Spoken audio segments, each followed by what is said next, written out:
పిత పుత్ర పవిత్రాత్మనామమున ఆమెన్. దివ్యవాణి టీవీ ప్రేక్షకులకు స్వాగతం, సుస్వాగతం. ఈనాడు మనము మరియమాత దేవమాత ప్రార్థన ధ్యానాంశాలలో భాగంగా మరియమాతను అనుగ్రహ పరిపూర్ణురాలుగా ధ్యానం చేసుకుందాం.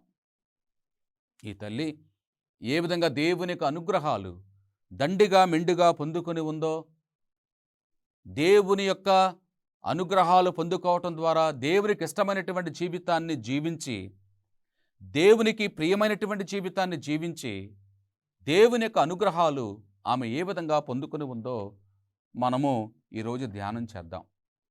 పరిశుద్ధ గ్రంథంలో అనేక చోట్ల మనం చదువుతూ ఉంటాం. ఏమంటే దేవునికి ఇష్టమైనటువంటి జీవితాన్ని జీవించేటువంటి వాడిని దేవుడు ఆశీర్వదిస్తాడు అని చెప్పని, దేవుణ్ణి సంతోషపెట్టేటువంటి వ్యక్తిగా జీవించు అని చెప్పని, ఇటువంటి వాక్యాలు పరిశుద్ధ గ్రంథంలో అనేక చోట్ల మనం చదువుతూ ఉంటాం. మనందరికి కూడా తెలుసు. దానికోసం ప్రత్యేకంగా రెఫరెన్స్లు మనము చెప్పుకోవాల్సినటువంటి అవసరం లేదు, ఎందుకంటే సమయం తక్కువగా ఉంది కాబట్టి ఈ రెఫరెన్స్లు అనేటువంటి మనకు లేదు. కానీ నేను చెప్పేటువంటి వాక్యాలన్నీ కూడా ఈ పరిశుద్ధ గ్రంథంలో ఉన్నాయి అనేటువంటి సత్యము వింటున్నటువంటి మనందరికీ కూడా తెలిసినటువంటిదే. కాబట్టి మరియమాత అనుగ్రహ పరిపూర్ణురాలు, దేవుని యొక్క అనుగ్రహాలు పరిపూర్ణంగా నింపబడినటువంటి తల్లిగా శ్రీసభ ప్రబోధిస్తూ ఉంది. అది మనందరి యొక్క విశ్వాసము. ప్రియమైనటువంటి సహోదరి సహోదరులరా, మరియ తల్లి ఎడల విశ్వాసం లేనటువంటి వారు, మరియ తల్లి యొక్క పవిత్రతను శంకించేటువంటి వారు, మరియ తల్లి అంటే అసలు నమ్మకమే లేనటువంటి వాళ్ళు కొన్ని వాక్యాలను చూపించి లేఖనాలలో ఏ విధంగా ఉంది అని దానిని కేవలము అక్కడ రాయబడినటువంటి మాటను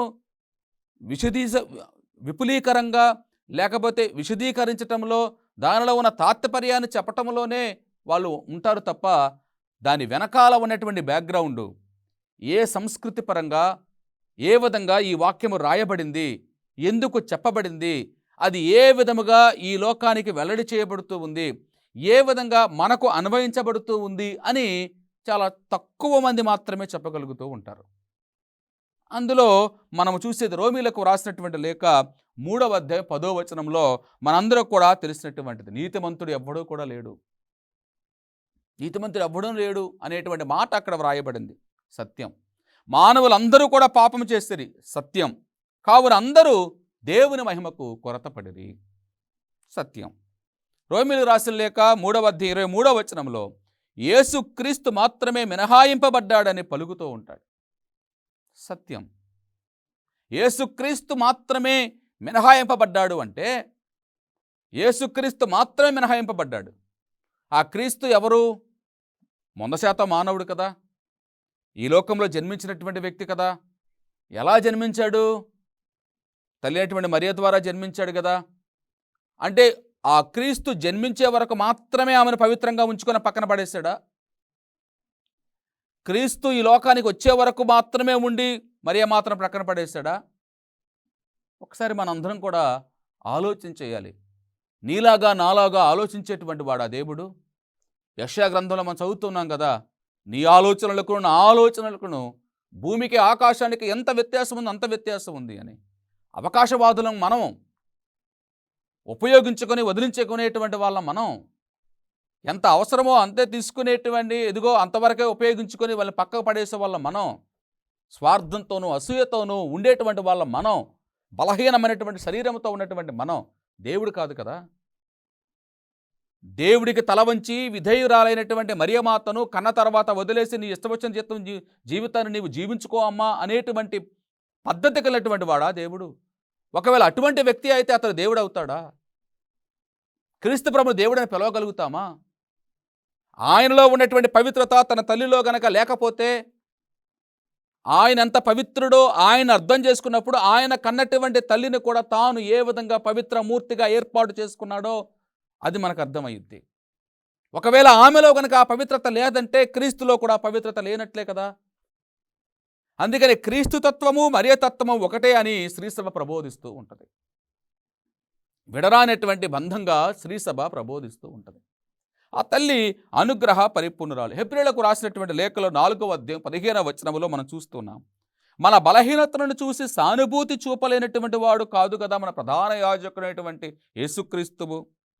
అంతేకాక మనవలే శోధింపబడి పాపము చేయనటువంటి వ్యక్తి మన ప్రధాన యాజకుడు అని చెప్పి ప్రబోధించబడుతూ ఉంది. కాబట్టి క్రీస్తు ప్రభువే పాప కలంకము లేని వాడని, మిగిలిన వారందరూ కూడా దానికి బాధితులే అని ప్రకటించబడుతుంది. కానీ మన తల్లి అయినటువంటి స్త్రీ సభ మనకు బోధించేది ఏమనగా, యేసు ప్రభు ఈ లోకమునకు వచ్చుటకు దేవుడు త్రిత్వైక సర్వేశ్వరుడు మరియను ఎన్నుకున్నాడని, మరి ఆ పవిత్రమైనటువంటి దేవుని లోకానికి అందించడానికి ఒక పవిత్ర గర్భము, పవిత్ర స్త్రీ అవసరమైందని, ఆ వ్యక్తి మరియ మాత్రమే అని, ఆమెను మాత్రమే దేవుడు ఎన్నుకున్నాడని, ఆమె తప్ప మరెవ్వరూ కూడా ఈ లోకంలో, ఆమె కాబట్టి ఇంకొకరు కాదు, ఆమెను మాత్రమే దేవుడు ఎన్నుకున్నాడు అంతే. ఆ యుగములో, ఈ యుగములో, ఈ రక్షణ ప్రణాళికలో ఈమెను మాత్రమే దేవుడు ఎన్నుకున్నాడు. ఈమె ఎడల మాత్రమే తన అనుగ్రహాన్ని చూపించాడు. నన్ను మాత్రమే దేవుడు ఎన్నుకున్నాడు, నిన్ను మాత్రమే దేవుడు పిలిచాడు, నిన్ను మాత్రమే ఇదిగో ఈ విధంగా కూర్చుని దేవుని యొక్క వాక్యాన్ని ఆలకించేలాగా చేశాడు. కోట్ల మంది ప్రజలు ఈ ప్రపంచంలో ఉంటూ ఉండగా నిన్ను మాత్రమే, నీ స్థితికి తగిన విధంగా మాత్రమే నిన్ను మాత్రమే ఆశీర్వదిస్తూ ఉన్నాడు. నీ ఎడల ఆయన యొక్క ప్రణాళికను వ్యక్తం చేస్తూ ఉన్నాడు. ఇది మనందరం కూడా గ్రహించాలి.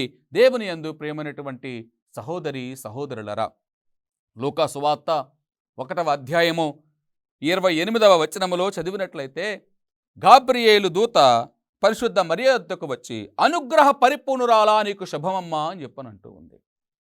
అనుగ్రహ పరిపూర్ణురాలా నీకు శుభము. చాలా గొప్పనైనటువంటి మాట. పరిశుద్ధ గ్రంథ చరిత్రలో అనేక చోట్ల ప్రియమైనటువంటి సహోదరి సహోదరులరా, దేవదూత దర్శనమిచ్చినట్లుగా మనకు కనపడుతూ ఉంది. దానియేలు గ్రంథంలో మనకు కనపడుతూ ఉంటుంది మిఖాయేలు, అదేవిధంగా తోబీతు గ్రంథంలో రఫాయేలు మనకు కనపడుతూ ఉంటాడు. అదేవిధంగా ఈ నూతన నిబంధనలో ఇదిగో సందేశాన్ని మోసుకొని వచ్చేటువంటి గాబ్రియేలు సన్మనస్కుడు. అందుకనే ఈ ముగ్గురు దేవదూతలను కూడా మహాదేవదూతలు అని చెప్పిన శ్రీ సభ గౌరవిస్తూ ఉంటుంది. మిఖాయేలు, రఫాయేలు, గాబ్రియేలు, వీరు ముగ్గురిని అతిదూతలు అని చెప్పని మనందరం కూడాను వారిని గౌరవిస్తూ ఉంటాం పరిశుద్ధ గ్రంథ ఆధారంగానే. గాబ్రియేలు సన్మనస్కుడు, సందేశాన్ని మోసుకొని వచ్చేటువంటి వాడు అని చెప్పని మనకు ప్రబోధించబడుతూ ఉంది. ఈ సందేశాన్ని మోసుకొని వచ్చినటువంటి ఈ గాబ్రియేలు సన్మనస్కుడు ఈ నూతన నిబంధనలో మరియ చెంతకు వచ్చాడు. మిఖాయేలు వెళ్ళినప్పుడు కానీ, రఫాయేలు వెళ్ళినప్పుడు కానీ అక్కడ జరిగినటువంటి సందర్భాన్ని మనం ఈ 2 గ్రంథాల్లో చూస్తే వేరుగా ఉంటూ ఉంటుంది. అదేవిధంగా దేవదూత అనేక మందికి సహకరించినట్లుగా కూడా మనం పరిశుద్ధ గ్రంథంలో ప్రవక్తల యొక్క గ్రంథాలలో కూడా మనం చూస్తూ ఉంటాం. కానీ ఇక్కడ గాబ్రియేలు సన్మనస్కుడు సందేశాన్ని మోసుకొని వస్తూ మరియ మాతను చూసి సంబోధించినటువంటి మాట ఎంత గొప్పనటువంటిదో మనం చూడాలి. అనుగ్రహ పరిపూర్ణురాలా నీకు శుభము. దేవుని యొక్క అనుగ్రహాలు సంపూర్ణంగా పొందుకున్నటువంటి ఓ కన్యక నీకు వందనము. దేవుని యొక్క వరాలను దండిగా మెండుగా పొందుకున్నటువంటి ఓ స్త్రీ నీకు వందనము. గాబ్రియేలు సన్మనస్కుడు పలికినటువంటి మాట. ఏంటి అనుగ్రహాలు? ఎక్కడి నుంచి వచ్చాయి ఈ అనుగ్రహాలు? మనం చూస్తాం శారీరకమైనటువంటి క్రియలు, ఆత్మీయమైనటువంటి క్రియలు అని చెప్పని పునీత పౌలు గారు గలతీయులకు రాసినటువంటి లేఖలో 5వ అధ్యాయంలో మనందరం కూడా చదువుతూ ఉంటాం. ఆత్మీయమైనటువంటి కార్యాలలో మనం ఏ విధంగా నిమగ్నమై ఉండాలి అని చెప్పని ఆ కార్యాలను ఇదిగో బేస్ చేసుకునే తల్లి అయిన స్త్రీ సభ సత్యోపదేశ సంక్షేపంలో పవిత్రాత్మ దేవుని యొక్క అనుగ్రహాలు 12 అని చెప్పని, వరాలు 7 అని చెప్పని మనందరూ కూడా ప్రబోధిస్తూ ఉంది. అనుగ్రహ జ్ఞానము, బుద్ధి, వివేకము, విమర్శ, దైవ భయము, దైవభక్తి, దైవ భీతి, ఇవన్నీ కూడా దేవుని యొక్క అనుగ్రహాలుగా పొందుపరచబడుతూ ఉన్నాయి. ఈ అనుగ్రహాలు పరిశుద్ధాత్మ దేవుని యొక్క అనుగ్రహాలను సంపూర్ణంగా పొందుకొని నింపబడినటువంటి తల్లిగా మరియమాతను శ్రీసభ వివరణిస్తూ ఉంది. పరిశుద్ధ గ్రంథం కూడా మనకు బోధించబడుతూ ఉంది. అందుకనే దేవదూత అనుగ్రహ పరిపూర్ణురాలా నీకు శుభము. వివేకం ఉందమ్మా నీలో, జ్ఞానం ఉందమ్మా నీలో ఉన్నటువంటి ఆ గొప్పతనాన్ని దేవుడు చూసావమ్మా. సాత్వికతను చూశాడమ్మా, సహనాన్ని చూశాడమ్మా, దైవ భయాన్ని చూశాడమ్మా, దైవ ప్రేమను చూశాడమ్మా, దేవుని ఎడల నీకున్న గొప్ప నమ్మకాన్ని చూశాడమ్మా. అందుకనే నిన్ను ఆయన తన యొక్క తల్లిగా ఎన్నుకుంటున్నాడమ్మా. వెంటనే మరియమాత పలికిన మాట ఏంటి? ఒక సాధారణమైనటువంటి స్త్రీగా, ఒక సాధారణమైనటువంటి ఒక యువతిగా, ఒక సాధారణమైనటువంటి మహిళగా పలికిన మాట, నేను పురుషుని ఎరుగను కదా, ఇది ఎట్లు సంభవించను. ఇదే మాట ఆ తల్లి తన నోటి నుండి పలికినటువంటి మాట. క్రీస్తు జన్మింపక ముందు కానీ, క్రీస్తుకు జన్మనిచ్చే సమయంలో కానీ, క్రీస్తుకు జన్మనిచ్చిన తర్వాత కానీ ఆమె ఏ పురుషుని ఎరుగలేదు.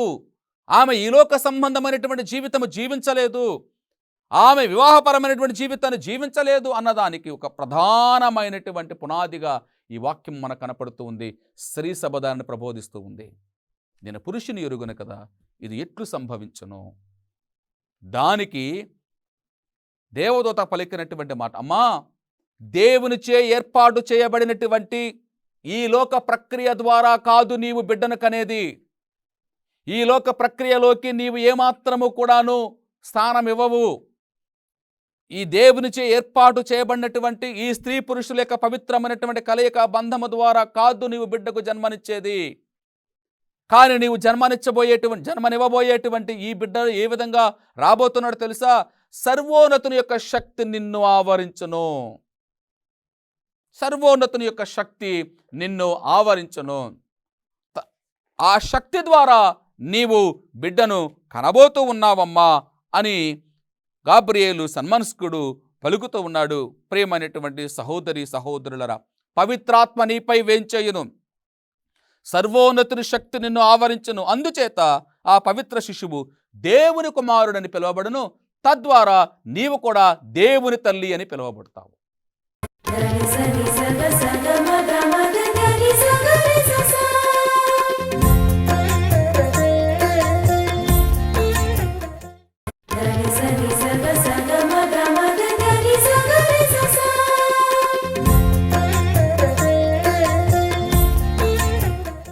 కాబట్టి మరియమాత గర్భము ధరించింది సర్వోన్నతుని యొక్క శక్తి ద్వారా, పవిత్రాత్మ శక్తి ద్వారా.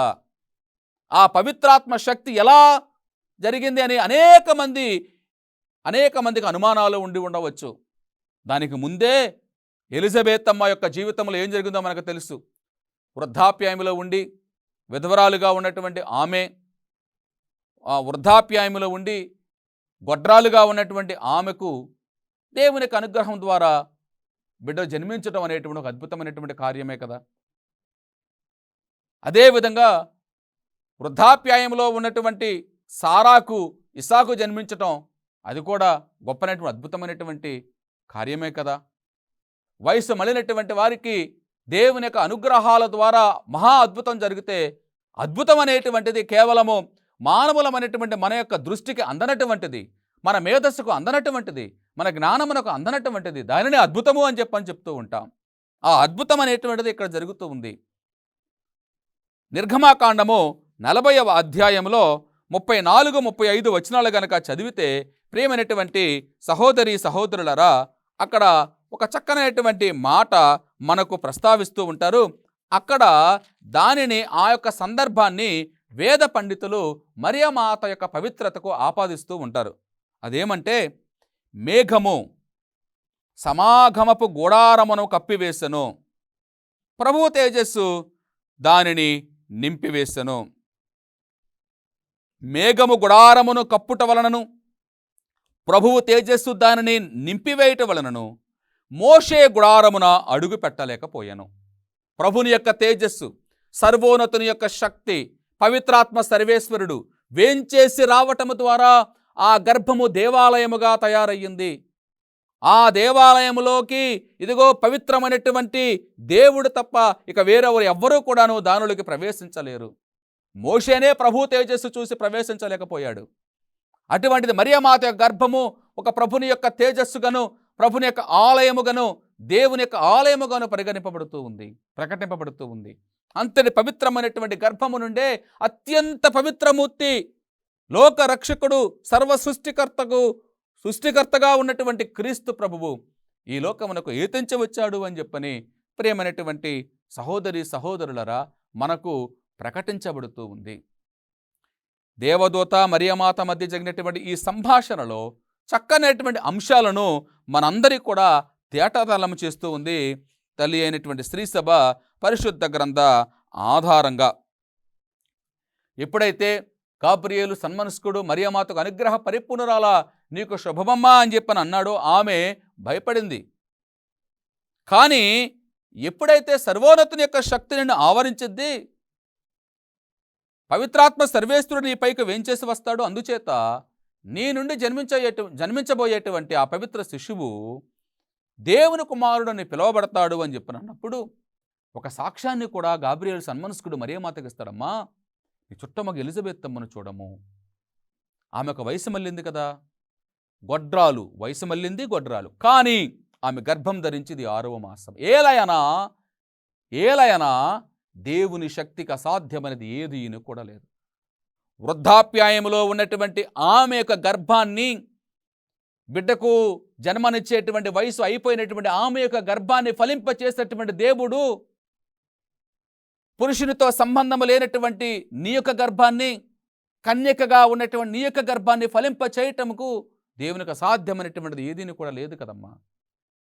నీ నుండి దేవుడు ఈ లోకములోకి రావాలి అని యోచించాడు, తలంచాడు, ప్రణాళిక ఏర్పాటు చేసుకున్నాడు, నిన్ను ఎన్నుకుంటూ ఉన్నాడు, దానికి నీ సమ్మతిని అడుగుతూ ఉన్నాడు. నీవు నమ్ముతున్నావా? దైవ ప్రణాళిక యందు నీకు ప్రగాఢమైన నమ్మకాన్ని వ్యక్తం చేస్తూ ఉన్నావా? దేవుని యొక్క చిత్తమందు నీవు ప్రగాఢమైనటువంటి విశ్వాసాన్ని, నమ్మకాన్ని వ్యక్తం చేస్తూ ఉన్నావా? నీకు దేవుడి యొక్క భయమో భక్తి ఉంది కదా, కాబట్టి ఆ దేవుడు చూపించిన మార్గం నడవటానికి నీవు సిద్ధంగా ఉన్నావా? ఇవి ఈ మాటల వెనకాల దాగి ఉన్నటువంటి అర్థం. దానికి ఆ తల్లి పలికినటువంటి మాట, అంతట మరియమ్మ ఈ విధంగా పలికింది 38వ వచనంలో. అంతట మరియమ్మ, ఇదిగో నేను ప్రభువు దాసురాలను, నీ మాట చొప్పున నాకు జరుగునుగాక నేను. ఈ దేవదూత మరియమాత మధ్య పలికినటువంటి మాటల ద్వారా ఎప్పుడైతే మరియమాత సమ్మతిని వెల్లడి చేసిందో, దైవానుగ్రహములను పొందుకొని సమ్మతిని వెల్లడి చేసిందో, దైవానుగ్రహములతో సంపూర్ణంగా సమృద్ధిగా నింపబడినటువంటి ఆ తల్లి సమ్మతిని వెల్లడి చేసిందో, వెంటనే ఇదిగో నేను ప్రభువు దాసురాలు, నీ మాట చొప్పున నాకు జరుగునుగాక అంటూ ఆమె విధేయించిందో, దేవుడు సంతోషాన్ని వ్యక్తం చేశాడు. ఎందుకంటే నూతన నిబంధనలో మానవ రక్షణ ప్రణాళిక మొదలవుతూ ఉంది. ఆ తల్లి ద్వారా ఈ లోకంలోకి ఏతించి వచ్చినటువంటి క్రీస్తువు సాక్షాత్తు దేవునిగా మనందరం ఆరాధిస్తూ ఉన్నాం, పూజిస్తూ ఉన్నాం. ప్రియమైనటువంటి సహోదరి సహోదరులరా, కాబట్టి ఈమె ఏ వ్యక్తి కూడా పొందనటువంటి ఓ గొప్పనటువంటి కృపను ఈ మరియ తల్లి పొందుకొని ఉంది దేవుని దగ్గర నుండి. మానవులందరిలో కూడా ఏ వ్యక్తి కూడా పొందలేనటువంటి గొప్ప కృపను ఆమె పొందుకుంది. అందుకనే ఎలిజబెత్ అమ్మ, స్త్రీలందరిలో నీవు ఆశీర్వదింపబడిన దానవమ్మా అనింది. స్త్రీలందరిలో నీవు ఆశీర్వదింపబడిన దానవమ్మ, నీ గర్భఫలమగు యేసు ఆశీర్వదింపబడ్డాడమ్మా. ఇది సాక్షాత్తు ఎలిజబెత్ అమ్మ పలికినటువంటి మాటలు. నా ప్రభువు తల్లి నా యొద్దకు వచ్చి నాకు ఎలాగో ప్రాప్తించను, నా దేవుని యొక్క తల్లి, నా దేవుని కన్నటువంటి తల్లి అని అక్కడ పలుకుతూ ఉంది. నా దేవుని తల్లి అనగా బహుశా ఈ ఎలిజబెత్ అమ్మకు చారిత్రాత్మకంగా చూస్తే ఒక 60-70 సంవత్సరాల వయసు ఉంటుంది. మరియమాతకు 14 సంవత్సరాల ప్రాయం, బాలిక. అటువంటి ఆమె ఈ 14 సంవత్సరాల బాలికను చూసి నా ప్రభువు తల్లి నా యొద్దకు వచ్చుట ఎలాగో ప్రాప్తించను ఎలా పలకగలుగుతూ ఉంది. ఎలా పలికిందంటే దాని కొద్ది ముందుగా గనక చదివితే మనము, ఎప్పుడైతే మరియమాత తన వందన వచనములు ఆలకించిందో, నా గర్భమందలు శిశువు గంతులు వేసెను అని చెప్పని ఎప్పుడైతే ఎలిజబెత్ అమ్మ పలికిందో, ఆమె పవిత్రాత్మచే పరిపూర్ణురాలాయెను. పరిశుద్ధాత్మ దేవునిచే ఆమె అభిషేకింపబడింది. కాబట్టి ఎలిజబెత్ అమ్మ ద్వారా పలికినటువంటి మాటలు ఎవరు పలికారయ్య అంటే కేవలం ఎలిజబెత్ అమ్మ పలికిన మాటలు కాదు, కేవలం ఆమె శరీరమే, కానీ ఆమెను ఆవరించినటువంటి పరిశుద్ధాత్మ పలికినటువంటి మాటలు. నా ప్రభువు తల్లి నా యొద్దకు వచ్చుట నాకు ఎలాగ ప్రాప్తించను, స్త్రీలందరిలో నీవు ఆశీర్వదింపబడిన దానవమ్మ, నీ గర్భఫలమైనటువంటి యేసు మామూలు వ్యక్తి కాదు, నీవు దేవుని తల్లివి అని మొట్టమొదటిగా అంగీకరించి ప్రకటించినటువంటి వ్యక్తి పునీత ఎలిజబెత్ అమ్మ గారు. కాబట్టి ప్రియమైన సహోదరి సహోదరులరా, మానవులందరిలో కూడా ఏ వ్యక్తి పొందనటువంటి గొప్ప కృప ఆమె పొందుకునే ఉంది. తనను తాను దేవుని చిత్తానికి సమర్పించి లోక రక్షకుని ఈ లోకానికి అందించింది పరిశుద్ధురాలైనటువంటి మరియమాత. పరిశుద్ధుడైనటువంటి దేవుడు పరిశుద్ధ స్త్రీ నుండి వచ్చుటకు ఇష్టపడ్డాడు. పరిశుద్ధుడైనటువంటి దేవుడు పరిశుద్ధమైనటువంటి స్త్రీ నుండి ఈ లోకానికి రావటానికి ఇష్టపడ్డాడు. మరలా మరలా చెప్పేది ఏమిటంటే, నీలాగా నాలాగా ఆలోచించేవాడు కాదు దేవుడు, అవకాశవాది కాదు దేవుడు, పని అయిపోయిన తర్వాత అతనిని పక్కన పెట్టేటువంటి వాడు కాదు దేవుడు, మనిషి స్వార్థంతో ఆలోచించేటువంటి వాడు కదా. నీ పని అయిపోయింది, పక్కెళ్ళిపో, నీ బతికేదు, నువ్వు బతుక్కో, నాకు అవసరం లేదు అనేటువంటి వాడు కాదు కదా. మరియమ్మ నీతో నాకు పని అయిపోయింది, నీ గర్భం నేను వచ్చేసాను, ఇక నువ్వు బతుకు, నీ బతుక్కో, ఎక్కడికన్నా వెళ్ళి ఎటన్నా తిరుగు. దేవుని యొక్క ఆలోచనలు అవి కాదు కదా. దేవుని ఆ విధంగా మనం అర్థం చేసుకుంటామా? ఆ విధంగా అర్థం చేసుకుని దేవుని కన్నటువంటి తల్లినటువంటి మరియమాతను మనం ఈ విధంగా అగౌరవాలు చేస్తూ ఉంటామా? దేవుని యందు ప్రేమైనటువంటి సహోదరి సహోదరులారా, ఆలకించాలి, మనసుతో ఆలకించాలి, ఆత్మ ప్రేరణతో ఆలకించాలి, ఆత్మశక్తితో మనం ఆలోకించాలి. ఆలకించినప్పుడు సత్యమైనటువంటి మార్గంలో మనం నడవటానికి ప్రయత్నం చేస్తూ ఉంటాము. కాబట్టి మరియా దేవుడు పాప కలంకము నుండి సంరక్షిస్తున్నాడని వాక్యం చెబుతూ ఉంది, స్త్రీ సభ ప్రబోధిస్తూ ఉంది. నవమాసములు యేసుక్రీస్తును తన గర్భములో మోసినందుకు ఆమె తనను తాను ఒక దివ్య మందసంగా ఏర్పాటు చేసుకుంది. పరిశుద్ధ మరియ సర్వదా దేవునికి విధేయించి మనకు ఆదర్శాన్ని ఇస్తూ ఉంది. పవిత్రుడైన దేవుడు పవిత్ర గర్భములో నవమాసాలు ఉన్నాడంటే మరియ పవిత్రత మనకు అర్థమవ్వాలి. దేవుడు ఆత్మస్వరూపుడైనటువంటి దేవుడు మరియమాత గర్భములో నవమాసాలు ఉన్నాడని ప్రతి ఒక్కరూ నమ్ముతున్నాం కదా.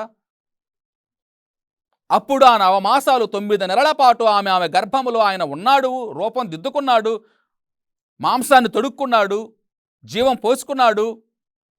జీవవంతుడై ఉండి కూడాను ఒక మానవుడిగా జన్మించటానికి ఆయన ఆమె గర్భంలో నవమాసాలు ఉన్నాడు అంటే ఆమె పవిత్రత ఇంకెంతో గొప్పతో మనం అర్థం చేసుకోవాలి కదా.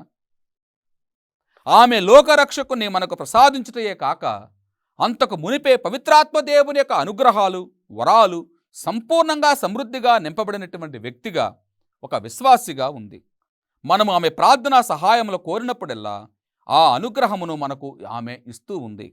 కావున అనుగ్రహ పరిపూర్ణురాలైనటువంటి మరియను మనందరం కూడా ప్రార్థించాలి.